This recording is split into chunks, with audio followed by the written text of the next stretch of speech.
Hello everyone, Jamarcus here, and I'm here with semi-finals of DDL Season 6. This is before losers and winners side, so it's double elimination at this point, so if I lose this game, I go to loser's side. I'm not out. But ideally I win this game and go on to finals, which would guarantee me top 3. Um, and if I win that game, I would be in grand finals, and I would have to lose twice in grand finals to be knocked out. So hopefully we win this game, but if we don't, it's not the end of the world. We're facing Maki, who is someone I've played quite a few times before. Once last season in DDL, and a couple times in some other leagues. As for the matchup, it's a little tricky. There's some Terra captains that didn't show up, Arcanine and Vaporeon, and maybe some other small one I didn't really consider. Vaporeon and Arcanine were both a little difficult for me in prep just because they're really bulky. Trying to keep them low to end up sweeping late game were some ideas I had in mind while building. Of course, I'm not going to be speaking much on the team I brought, just because there is a potential that I would be facing Maki again. She's, whether or not I win or lose, we could see each other in grand finals or winners finals.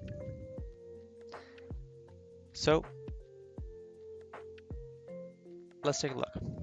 I lead Samurott. I'm not actually really a lead Samurott set.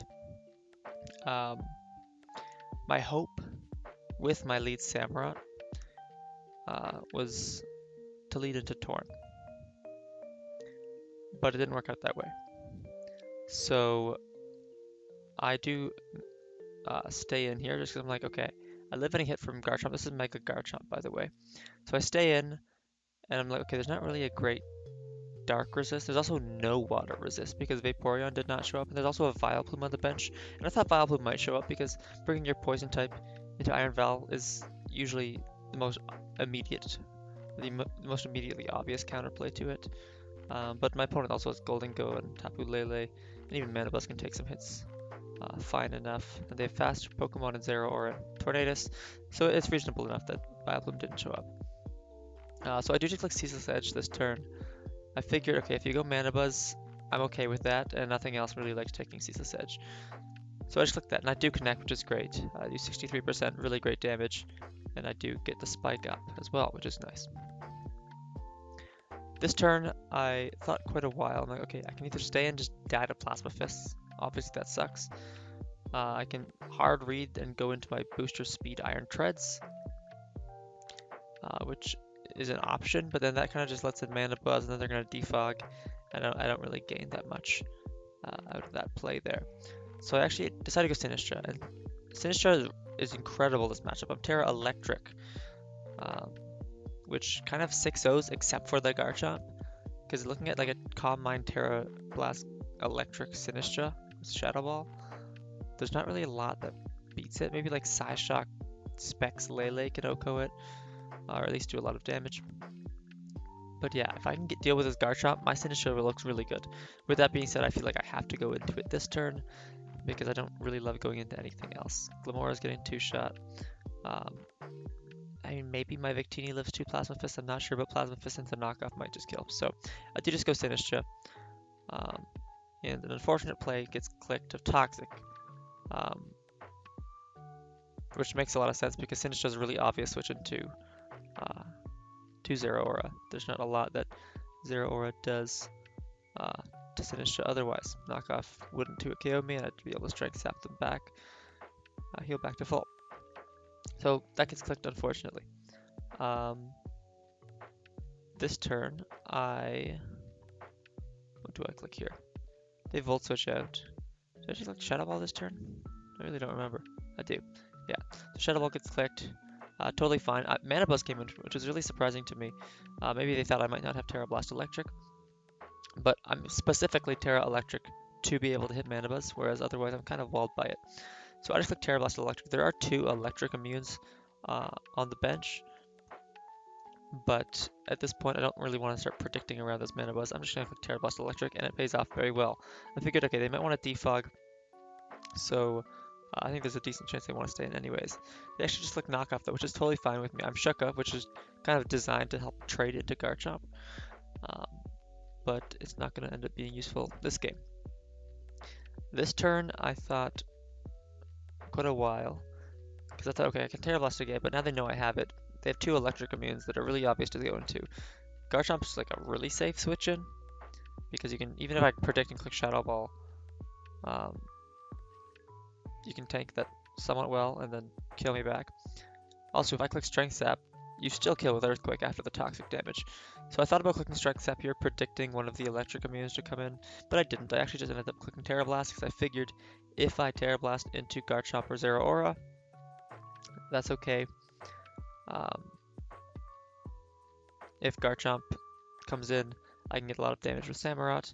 If Zeraora comes in, I can bring in Booster Speed Treads and do some damage now that Mandibuzz is weakened.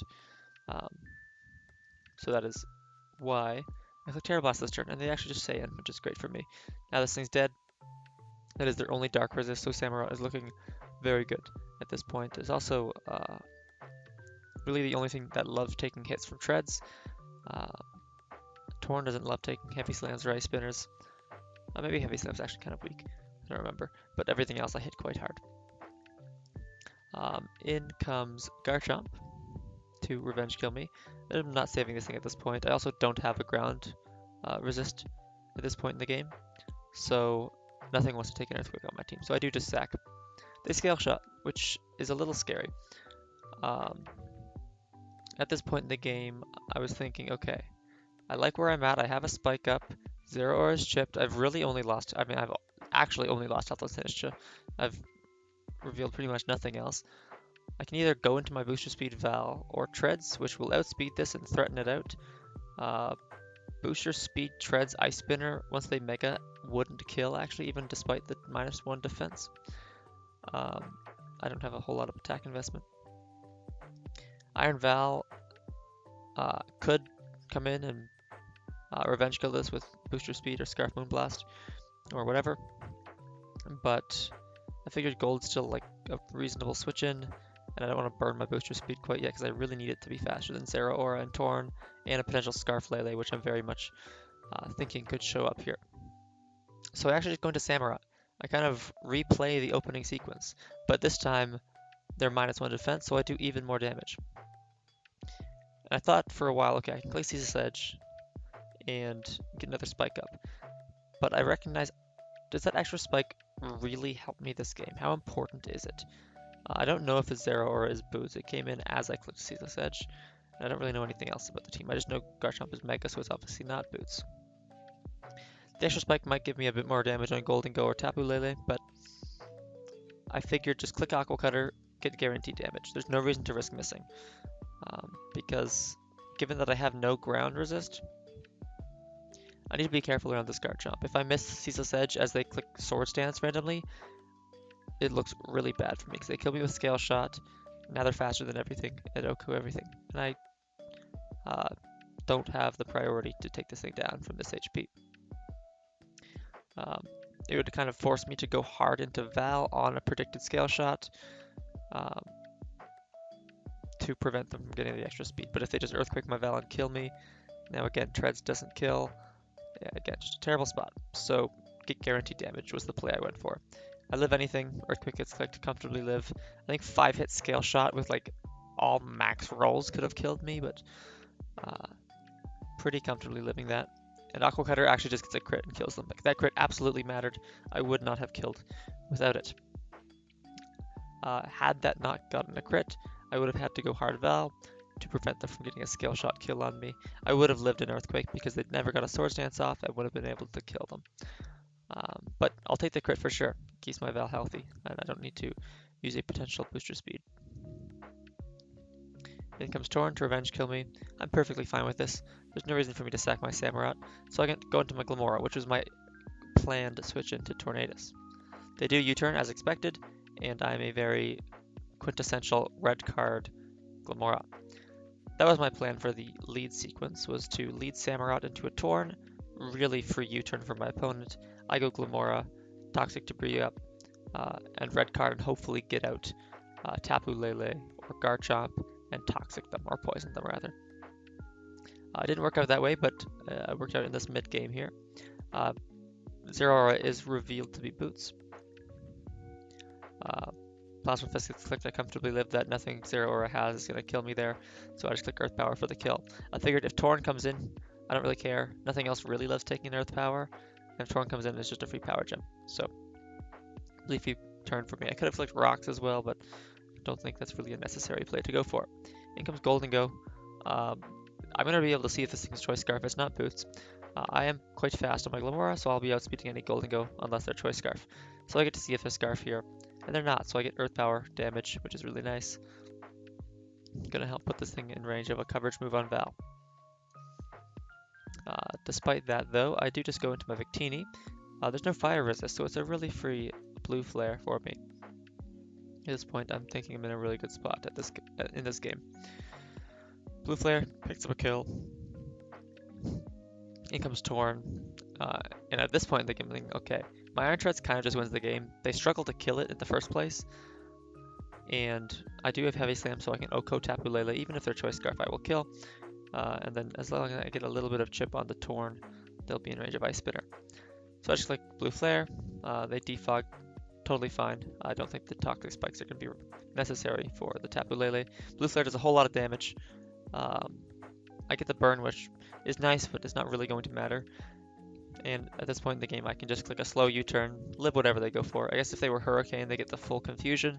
It could have been rough, but yeah, I can just go into Treads and clean up the game with a few attacks because I'm Booster Speed.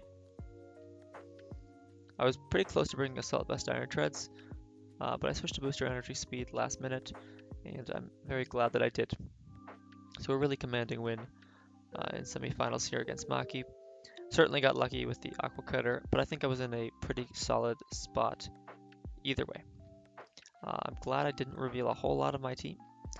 My Val set stayed hidden. Sinistra was mostly revealed, Samurott as well, but pretty happy with how I played and the team that I brought. So we move on to finals. We're against Frozone, who I've played quite a few times. He has a winning record against me, but we've actually never played in playoffs before, so it'll certainly be an interesting one. If I win against him, I'm guaranteed into Grand Finals, or whoever wins is in Grand Finals, and then the loser would go on to Losers Finals, and then the winner of that game would make it to Grand Finals for the final game of the season. So 2 games left. If I win here, but it could be upwards of 4 games if I lose. Although it could be 3 games. Anyways, it's a little complicated, but basically I'm guaranteed top 3 now, which there's no prize for second or third, so I'm still trying to win, of course, but in a good spot. So it's me against Frozone, and then on the loser side it is Spoods against Maki. In terms of matchups, I think of the 3 coaches remaining, not including myself, I prefer my matchup into Maki, so I'm kind of rooting for her in Losers Finals. Sorry, Spoods. But I'm also rooting for Spoods because Spoods deserves the win more than anybody, let's be honest. Frozone, hopefully I beat him, but who knows. Even if I lose to him this week, I still got a chance. Thanks for watching. GG's Maki, and I will see you all later. Bye-bye.